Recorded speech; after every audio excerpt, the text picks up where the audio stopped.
Ndalo machon ne ji tero. Sani bini nyalo tero. Atu sani aja tero ka luore kech ni malo lewni bechgi oidho. Ineno kata bana wasani. Iwinjo ne ino kata bana wasani. Long marwako ni. Ok anyalo afford 1500 I myself kaluwore gi tich ma atiyo. Tiyudo ni an sani gi dhako mantiere gi yie e nam Remba. Ema kona long marwako kona lewni oten mo ochu. Koro anto ni ter ber. Ka yudo dhako man gi pesa to ter. Ter ber. Idwa mana man gi pesa. Maonge pesa ok idwa. Dhako maonge pesa dhi miya wasira nikech kata iyudo kidhi goyi. Idhi kwayi pesa. Lakini man gi pesa to ber.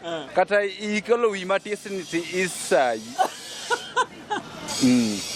That was a view from Homa Bay County resident, and my name is George Otula.